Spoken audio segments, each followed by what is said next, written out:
Are we getting a new Xbox in June? Check out the new Elite Series 2. Xbox wants to give you more rewards. New Xbox controller patents leak. Here's what we know. Let's discuss. What's up, guys, and welcome to Xbox Ready, my little variety show dedicated to all things Xbox. I'm talking news, I'm talking games, I'm talking accessories, I'm talking rumors. First up, I want to talk about Resident Evil 4, an iconic, classic title. Out of all the Resident Evil games that are out there, this is one of the two that I've actually beat. And the remake for this game came out last Friday. I gotta admit, guys, I haven't played as much as I wanted to because I was playing Rally Adventure for Forza, the new expansion. But over the past couple days, I got to put in some pretty decent, pretty respectable hours into this game. And oh my gosh, guys, I'm falling in love with it all over again. Even as someone who's played it before, ironically, I played it on the PlayStation 2 back in the day. The things that they've added almost make it feel like a fresh game, a fresh experience, even though the story is familiar. So many jump scares, even in the first couple of hours of gameplay, people popping out of cupboards and scaring the crap out of me. This new freaking enemy that's like a half bull, half man with a giant hammer busting down the freaking barn doors. So even if you played the game and you think, I'm good on the remake, I've already played it, I already know what's up, this game is still full of surprises I feel like you would really enjoy. The little game mechanics that they've added in are really cool as well. The parrying with the knife is absolutely clutch. You can almost parry anything in this game. It's not like Wolong Dynasty where I was parrying back like freaking spirit beam attacks. But as you've probably seen in the marketing and the previews for this game, yes, you can parry chainsaw attacks. It's more of a last resort kind of thing to do that because if you parry it, the durability of your knife is halved, even if you have it fully upgraded. And even if someone punches you, you can still parry them, but instead of deflecting it, you cut off one of their arms, which is awesome. I love how responsive the enemies are when you shoot them in certain places. For example, you can blow someone's arm off with a powerful enough gun if you wanted to. People who are throwing explosives like Molotov cocktails and dynamite, but if they light it up and you shoot their arm, they'll drop it and then they'll blow themselves up, which is amazing. If you're really skilled, you can even shoot projectiles out of the air. I did this on accident and I'm glad I caught it on film. Now, one of the big complaints about this game that I've been seeing are the controls, that they feel a little clunky, they don't feel just right, and I will sort of agree with that. Yes, they are not super smooth, the controls. It does take some getting used to. The aiming is not super smooth if you were used to playing a lot of FPS games. But I'm gonna make an argument for these controls. I know they're not the best, but for me personally, they add to one of the core themes of Resident Evil and what makes that franchise great. In my opinion, the best Resident Evil titles, the ones that I find the most scary, most compelling, most thrilling, are ones where I play a regular guy in extraordinary circumstances. And I know people are gonna say, wait, Leon is kind of like this elite soldier dude. Not quite Captain America, but he's highly trained, more like a Hawkeye. But that's the thing. Leon is very, very fragile. He's not zooming around the map like Master Chief blasting away at these hordes of zombies and monsters. He's a highly trained but vulnerable guy fighting off zombies, zombie dogs, monsters, and all sorts of crazy stuff. You gotta be careful with him. So yeah, the sprinting and the movement can feel clunky at times, but that makes it so you have to be all the more deliberate with your movements and your planning when you're navigating this game. Which leads me into another one of my favorite aspects of this game. Resident Evil 4 is the definition of play smarter, not harder. If you try to play it like Master Chief, like I said, you may be able to blow your way through, but you're gonna have a more difficult time. I love the stuff with a knife, man. I love how they made the knife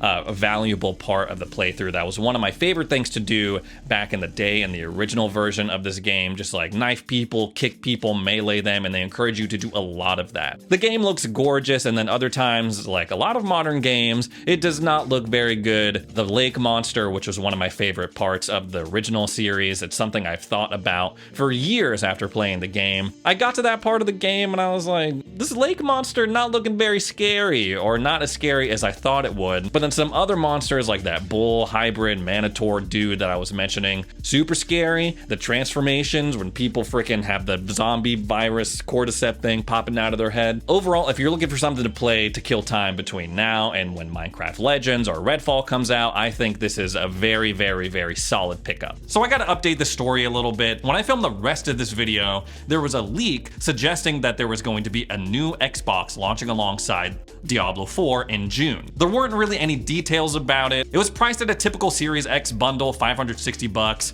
the console plus what I assumed was gonna be the game. But I was like, oh, wait a minute, what if this is a special edition Series X? That would be really cool. Diablo 4 Series X, it's like Lilith and Anarius maybe fighting on it or something. Now, y'all know I'm a big fan of the Diablo franchise. I have been for a very long time. I know they're not perfect games, but I keep coming back to them. I'm addicted to them, have been for many, many years. So yeah, I was really excited over the prospect of a sick looking new collab with Xbox and Diablo 4. I was thinking, oh, maybe they'll reveal it at the Summer Games Showcase that they have going on. Last year, Diablo 4 popped up at the Xbox Bethesda Showcase, and then Halsey did a thing at the Game Awards. So Diablo 4, they've been popping up at these events, and I was like, wouldn't it be so sick if Xbox revealed like this new special edition Series X, not as part of a giveaway or anything like that you can actually go out and buy, but damn me for hoping, guys. Because according to the Xbox Wire, they officially came out and said it is a bundle. It's just gonna be a regular old Series X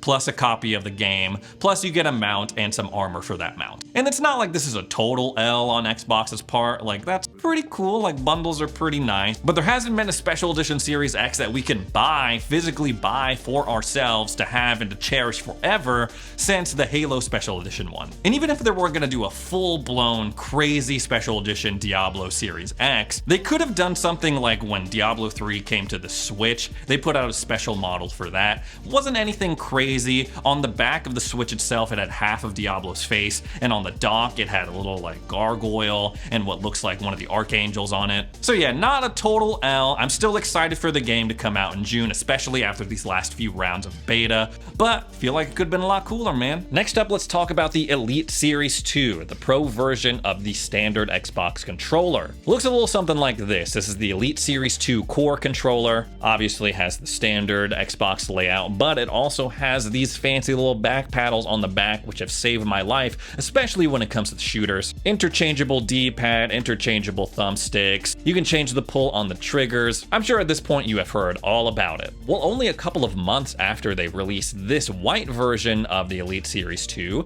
they are going to be adding two new colors to the lineup, red and blue. Now keep in mind, if you buy these and they're already up for pre-order, that this is an Elite Series 2 core, meaning that if you buy one of these, the red or the blue, it will only come with the thing that lets you adjust your thumbsticks and a USB-C charging cable. It won't come with this rechargeable case, it won't come with the back paddles, it won't come with the extra D-pads and all those other components. All that stuff that comes separately when you buy the core controller in what is called the component pack. So they sell you the cheaper version of this controller, just the controller, and then if you want all that extra stuff, you have the choice to buy it separate. Or if you already have a controller, you already have all the components and stuff, and you just want the controller, that's pretty much what it's meant for. But I just wanted to give you all a heads up because I didn't want anybody pre-ordering this getting their red or blue Elite Series 2 controller and then being like, what the heck, where are all the freaking paddles and the charging case that Ray was showing off on his channel? Also, don't forget that you can customize your own Elite Series 2 if you don't like these colors, red or blue, in the Xbox Design Lab. It's a little bit more expensive, but you do have more options when it comes to colors and customization. Next up, Xbox is making some much needed changes to its Achieve More, Earn More punch card on Microsoft Rewards. They've been having some issues with this punch card recently, including people not getting points for completing tasks for this punch card. And also in the past couple of weeks, they even took it down for maintenance and people were like, what's going on? And essentially with the rise of Game Pass quests, which is you do certain things on Game Pass, you can redeem all of those points. Those tasks have begun to rise in popularity. And so Xbox is seeing that and saying, okay, let's just go ahead and take this Microsoft Rewards punch card and replace it with another Xbox Game Pass quest. Now, what this quest is, we don't exactly know yet, but it's going to be the same value, 50 points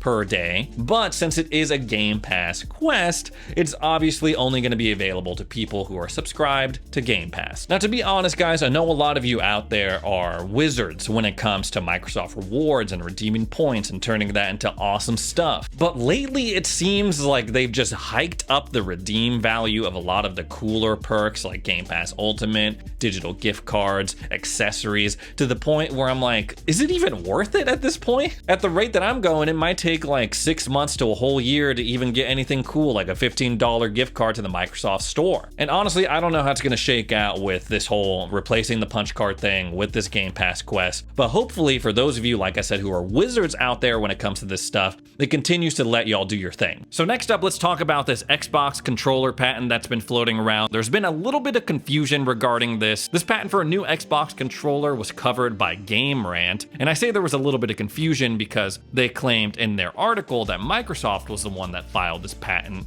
but they have since updated the story, and turns out that Turtle Beach was the one that filed this patent, which makes a lot more sense because you look at this controller, you look at the design, it looks like a Turtle Beach controller. It has the same grouping of the guide, start, select buttons. It even has on the bottom a little triangle, and I couldn't really tell when I zoomed in, but it looks, again, like the Turtle Beach logo. Only thing that's really different is that it looks like a little bit more spacious, and it looks like the grips are different. So this makes a lot more sense that this patent is coming from Turtle Beach, not Microsoft. But there are a couple of interesting things about this. One, apparently this controller will let you connect to social media, it'll track your gaming performance, and you'll be able to store loadouts on it as well. Now, a controller that connects to social media, all I gotta say is, I'm not understanding the appeal. Okay, at least right now. Like, out of the three things I just mentioned, only one of them sounds really cool, and that's the loadouts. But storing your loadouts is already something you can do on other controllers available for your Xbox. The Ultimate Wired 8-bit DOE controller, the Elite Series 2 obviously has a button that lets you switch profiles. So yeah, would it be cool to, instead of pressing a button, being able to pick your loadout on a nice fancy little touchscreen? Sure. But so far, there's nothing in this patent that I'm like, holy crap, that is a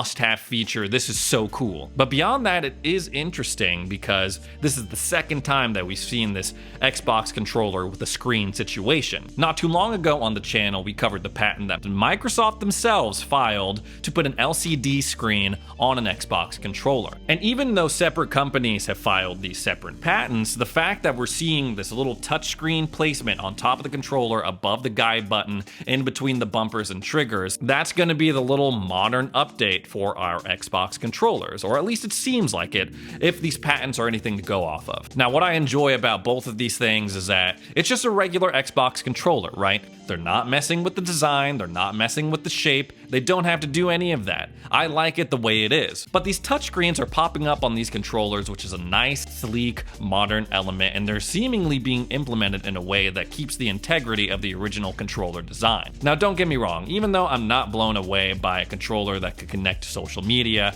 or track your performance, that's not to say they can't do other cool things with this touchscreen. In this patent for the Turtle Beach controller, they have a little bell with a cross through it that looks like a silent notifications button. That's pretty cool. You don't have to go through the guide and the settings to silent notifications. You could just toggle it on and off on your controller. But this more detailed battery percentage on this Turtle Beach patent could be really cool. It's like, oh, I got 68% battery left. That's nice. Much more helpful and specific than, oh, I got 2 bars left. So yeah, even though I'm not necessarily blown away by the features that are being discussed in this patent, I think it's about high time that Xbox added a modern element, something to their Xbox controllers, considering that the DualSense is over there going crazy with all these features. Anyways, guys, that's all the news I have for today. Thanks so much for joining me for another edition of Xbox Ready, and we'll see you in the next video.